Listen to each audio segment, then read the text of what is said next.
Bueno, buenos días. En esta ocasión vamos a presentar el tema Estrategias de apoyo a familias para la prevención y promoción de salud mental en niños, niñas y adolescentes en contexto de pandemia COVID-19 en Uruguay. Las disertantes son la doctora Laura Canesa, que es especialista en psiquiatría de niños y adolescentes, profesora adjunta de la Clínica Psiquiátrica Pediátrica de la Facultad de Medicina, coordinadora del equipo DIME de Cerro del programa DIME, Dificultades de Inserción en el Medio Educativo de ACE.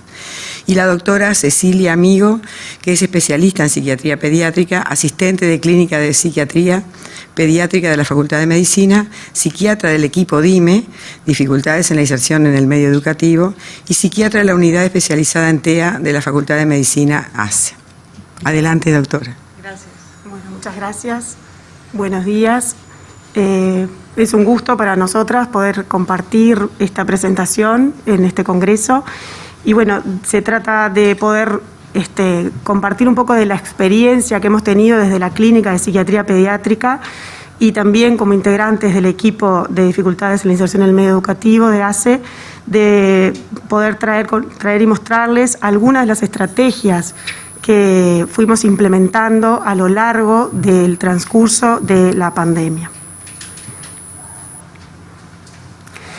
En un primer momento podemos traer como la base de que la salud mental forma parte es un componente, digamos, de la salud integral del sujeto, y la Organización Mundial de la Salud la entiende como un estado de bienestar en el cual el individuo se da cuenta de sus propias aptitudes, puede afrontar las presiones normales de la vida, trabajar productivamente y hacer una contribución a su comunidad.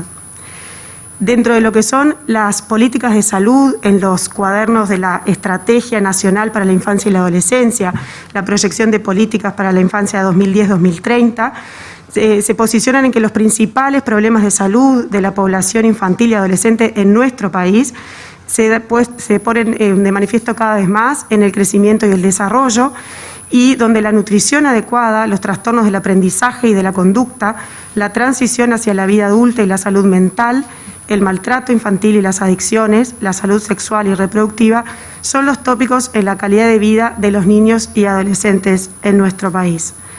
Por tanto, al ponernos a pensar en qué fue lo que sucedió al inicio de la pandemia, podemos pensarla como una situación de muchísimo estrés que necesariamente produjo un sinnúmero de cambios a nivel de todos los sujetos. Nos motivó,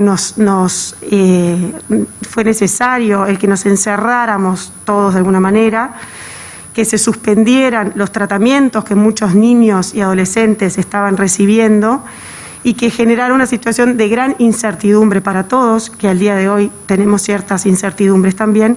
Por lo tanto, también para todos fue una situación inédita que nos toma de sorpresa y que nos pone de alguna manera como en marcha y nos hace pensar distintas estrategias para poder afrontarla.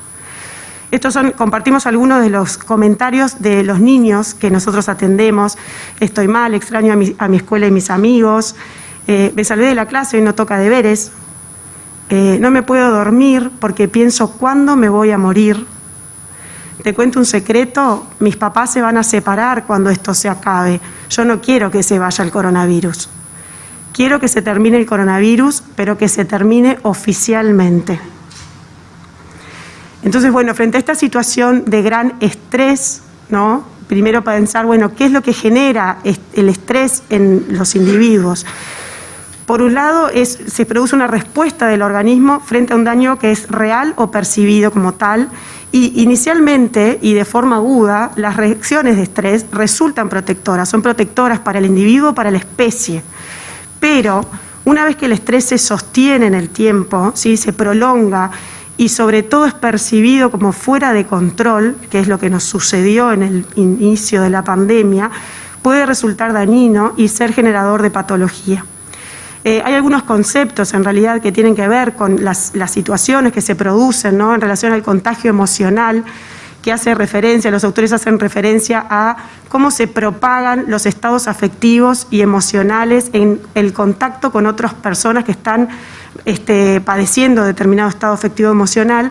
Y por otro lado, el contagio conductual, que tiene que ver con esas conductas de imitación que se producen frente al comportamiento de una multitud, como por ejemplo cuando salimos todos a comprar alcohol en gel y se agotó, o todos a comprar papel higiénico. El estrés pandémico social de alguna manera se plantea que esas conductas que son de la población en general se iban a ir extinguiendo mucho más rápidamente que las respuestas individuales al estrés y los que éstas iban a producir en cada individuo de forma singular. Algunas consideraciones generales en relación a esta pandemia por COVID-19, que bueno, son circunstancias inexorables que van más allá de la experiencia normal y que llevan entonces al estrés, a la ansiedad y al sentimiento de impotencia en todos nosotros. Y los autores fueron planteando que en comparación con los adultos, la pandemia continuaría teniendo un aumento en las consecuencias adversas a largo plazo, principalmente en niños y en adolescentes. Y bueno, la naturaleza y la magnitud justamente del impacto en estas tramas etarias iban a depender de cierto número de factores que tenían que ver con la edad del desarrollo, el estado educativo que tuviera cada sujeto en ese momento, las necesidades especiales de algunas poblaciones dentro de la infancia y la adolescencia, las condiciones de salud mental preexistentes, la situación económica, si era comprometida o no, y la situación de cuarentena que tuvimos que atravesar muchos padres e hijos debido a la infección o al miedo a infectarse.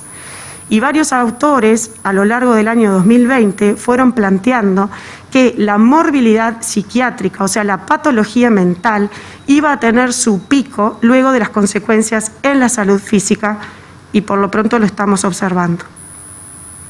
Entonces el equipo de salud, ¿no?, los integrantes del equipo de salud, de todo el equipo de salud, del equipo de salud mental inclusive, tuvimos que reacomodarnos, también readaptarnos, de alguna manera reinventarnos, para poder, por un lado, estar disponibles, el poder brindar respuestas, generar nuevas estrategias y sostener en situación de crisis.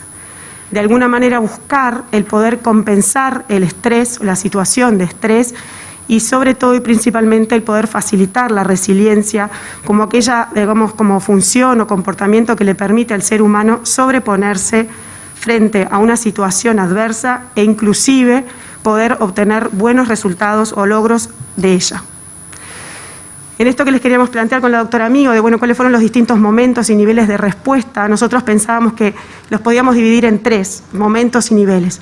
Por un lado, las respuestas iniciales, ¿no?, que fueron rápidas, basadas sobre todo en conocimientos previos y en la incipiente literatura disponible. Nosotros les traíamos acá algo del 14 de marzo del 2020. Nosotros acá se declaró, ¿no?, o por lo menos decimos el 13 de marzo, todos recordamos ese primer momento. Y bueno, ya había cierta, digamos, como cierto material que se iba recolectando en base a cómo iba impactando desde el punto de vista psicológico la cuarentena sobre todo y cómo reducir ese impacto. Un segundo momento, una segunda respuesta, una respuesta intermedia, en donde buscábamos acciones tendientes a dar respuesta frente al mantenimiento de la situación, y un tercer momento o una organización posterior en donde se pudieron ir dando respuesta en base a necesidades específicas manifestadas por distintos actores de la comunidad y por otro lado implementando algunos proyectos de investigación destinados a conocer algunos aspectos de la realidad nacional en niños y adolescentes como los niños portadores de un trastorno del espectro del autismo o relevamientos en los centros educativos. Bueno, buenos días. Y todos nos vimos enfrentados así en ese momento inicial en el que debimos nosotros como equipo de salud comenzar a dar respuesta. Empezamos a ver cuáles eran aquellos aspectos que nos afectaban a nosotros como seres humanos y a las personas que nosotros veíamos.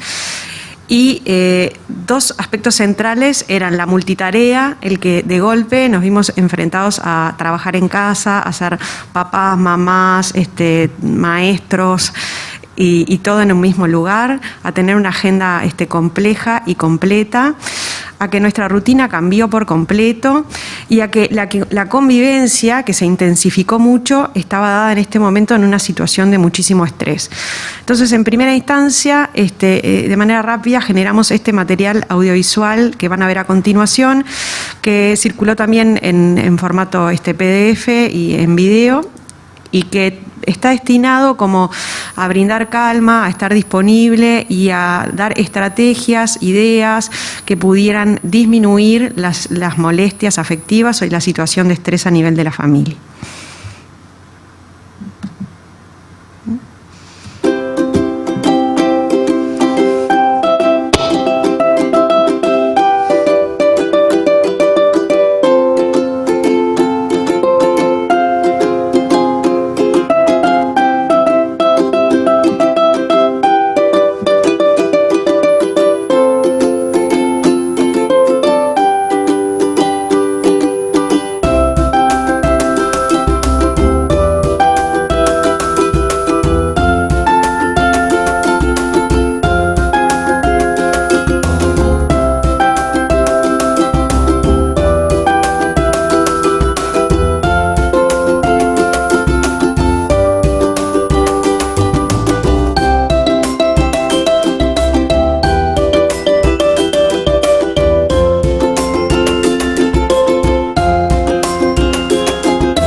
La verdad que para nosotros significó también un desafío pensar en nuevas formas de llegar a la comunidad y de llegar a las familias, y encontramos en los audiovisuales y en las redes sociales una forma de llegada masiva que nos sorprendió positivamente. Como hablaba la doctora Canessa previamente, una de las variables que inciden en cómo responden los niños es la etapa del desarrollo en la que se encuentran, y ahora les vamos a mostrar según las distintas tramas etarias, ¿no? Como en los niños más pequeños, de 3 a 6 años, lo que describe la literatura es un aferramiento y mayor dependencia de sus cuidadores primarios. La distractibilidad atraviesa todas las tramas etarias y sobre todo los niños más grandes, de los preescolares mayores, ¿no? Y está muchas veces vinculada a los altos niveles de ansiedad y de estrés que hacen que uno esté poco disponible para poder enfrentar otro tipo de aprendizajes. Los sentimientos de incertidumbre, de temor y de soledad se vieron amplificados, así como las alteraciones en el sueño, las pesadillas, la disminución del apetito y la agitación. En esta etapa de la vida se vio que los niños incorporaron a sus vidas, a su juego, a sus dibujos, ¿no? Todo lo que, por suerte, como forma de expresarse, todo lo que estaba generando el coronavirus en ellos y en sus familias. Los escolares y los liceales vivieron desafíos mayores, en tanto que el 91% de la población estudiantil alrededor del mundo se vio afectada por el cierre de las escuelas. Esto determinó una gran incertidumbre, un cambio mayúsculo en la rutina y en la socialización, en las oportunidades de socializarse y de mantener actividades físicas de los niños. La falta de un setting estructurado como es la escuela y el pasaje de la escuela a la virtualidad determinó aburrimiento, determinó mayor estrés, determinó falta de ideas para poder hacer cosas nuevas, para poder compensar aquellas cosas de las que los niños se estaban perdiendo en cuanto a actividades académicas y extracurriculares. Esto va de la mano de niveles afectivos bajos, ¿no?, vinculados a las restricciones, al no poder verse con sus amigos, al no poder reunirse, al no poder participar de actividades escolares, apegarse mayormente a sus adultos de referencia.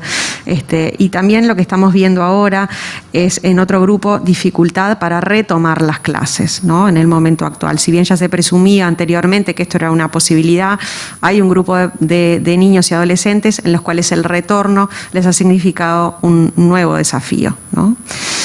La restricción de movimiento que implica todo lo que hemos venido hablando, implica necesariamente un impacto negativo en el bienestar psicológico que puede continuar a largo plazo. Estos banderines son hechos por adolescentes al regreso de un centro educativo y van a ver que transmiten sentimientos muy, muy profundos, ¿no?, de sus vivencias.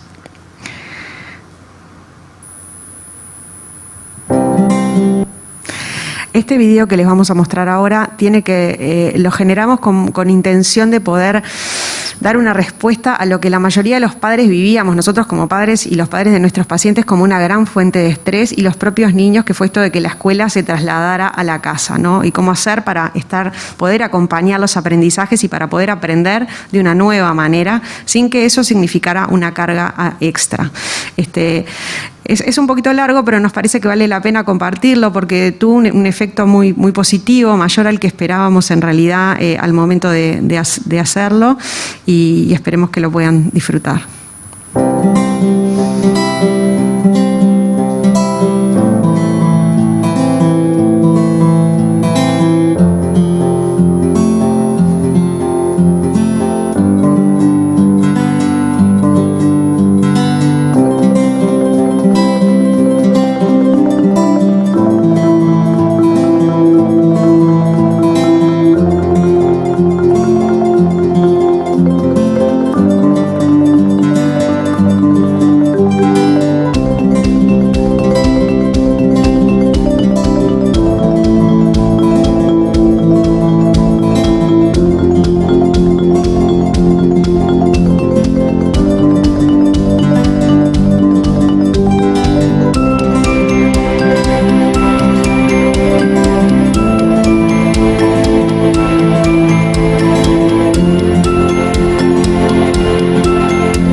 Bueno, lo que intentamos fue transmitir una visión que fuera esperanzadora, que fuera tranquilizadora, que fuera conciliadora de los distintos roles, del rol del docente, del niño, del de los padres, y que por sobre todo pudiera brindar alivio de la gran carga que se estaba viviendo, y que se valoraran también las cosas positivas dentro de la situación estresante.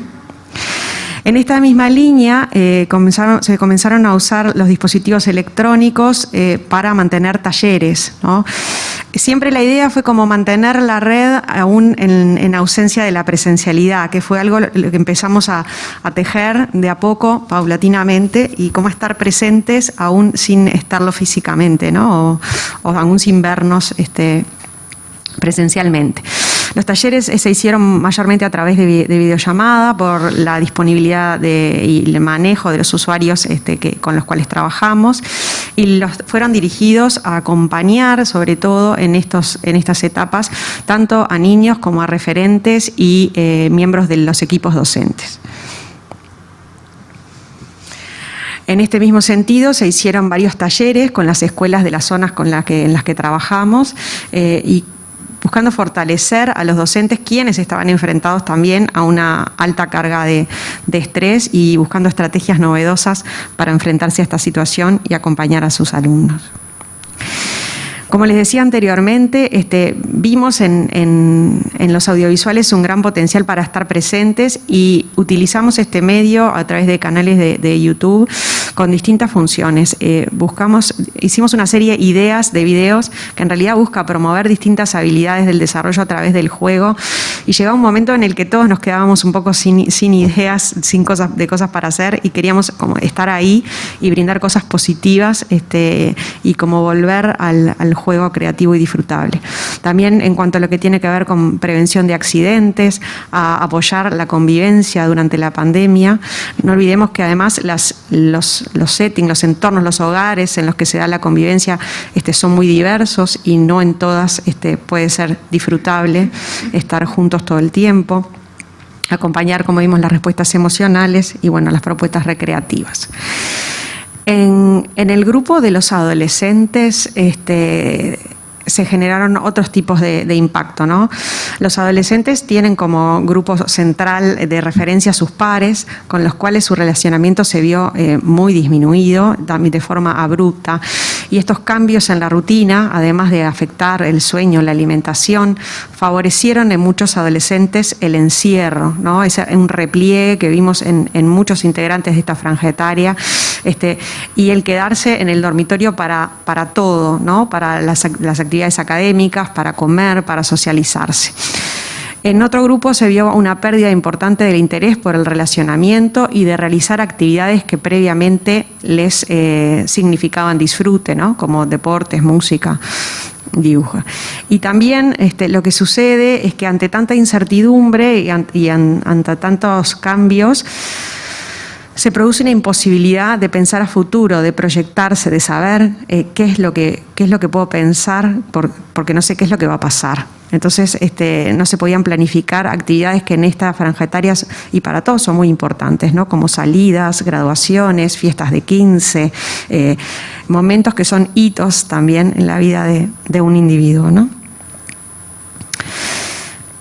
Si bien esto sucedió en todas las edades, el incremento del uso de pantallas en los adolescentes, también por su autonomía, fue mucho mayor, y esto fue por distintos motivos, ¿no? Con fines educativos, recreativos, sociales.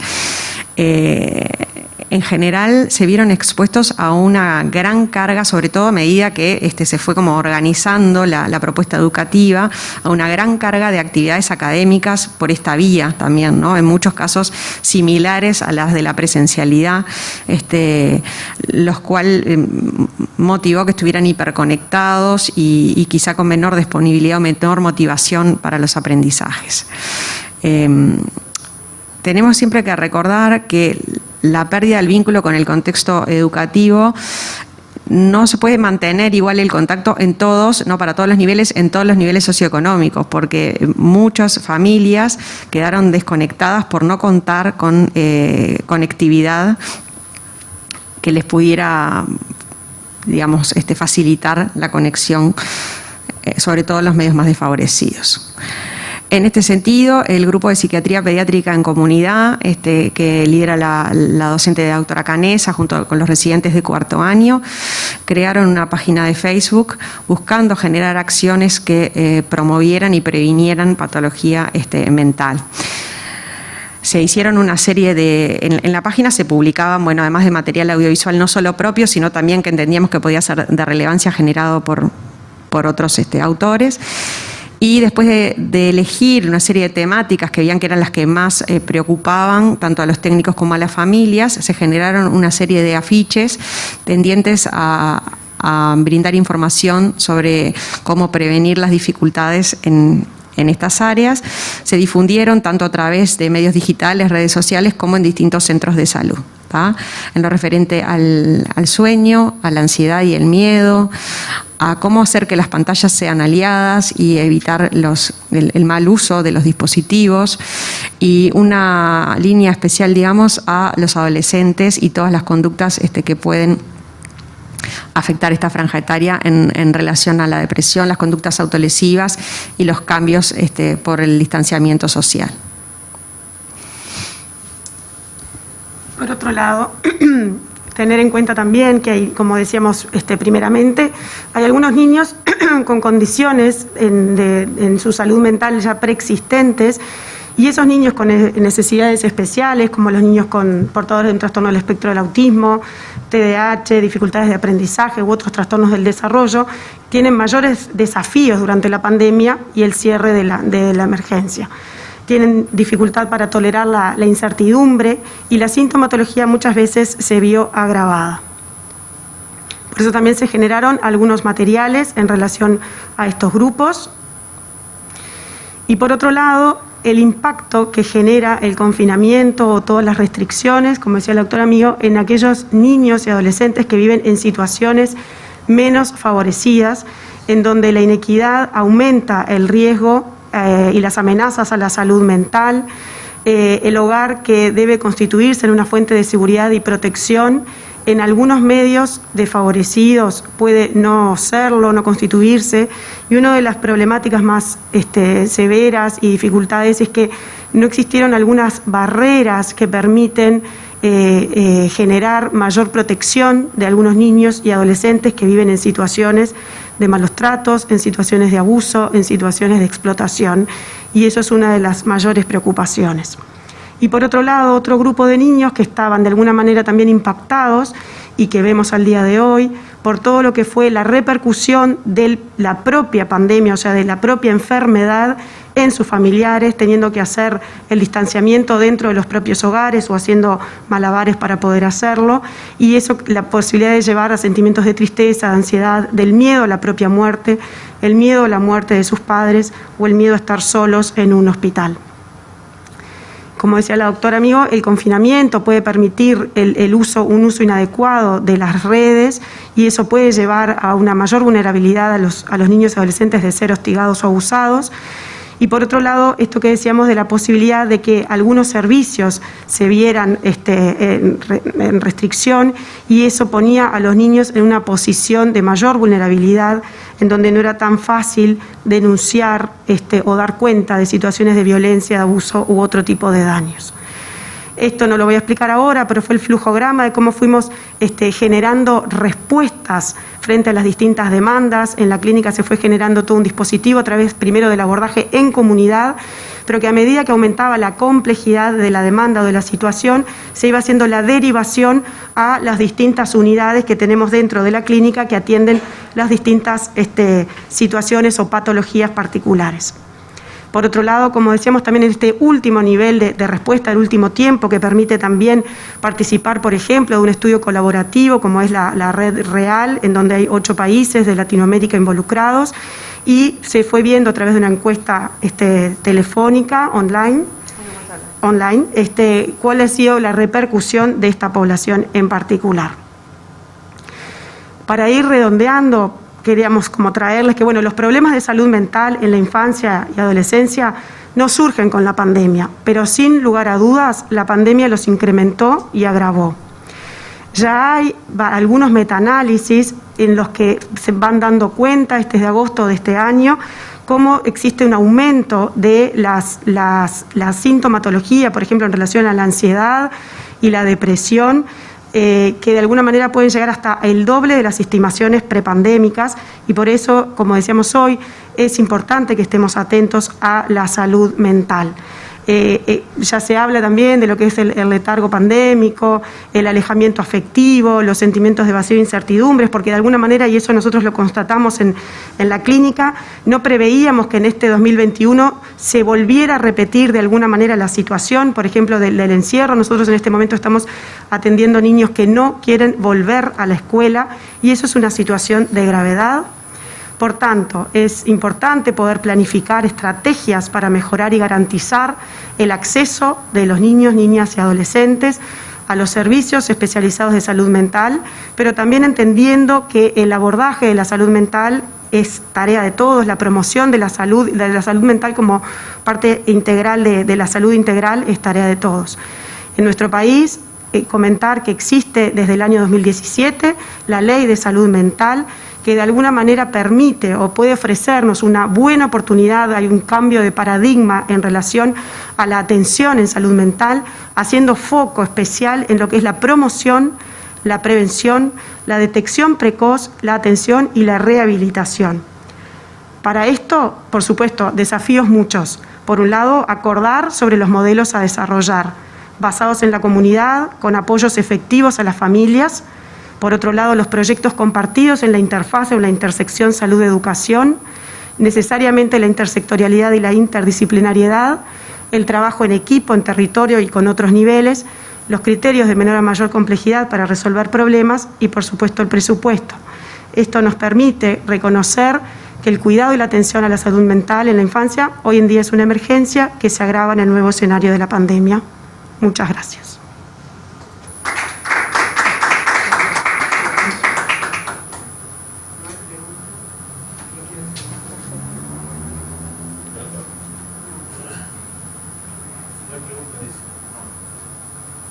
Bueno, muchísimas gracias. No hay preguntas.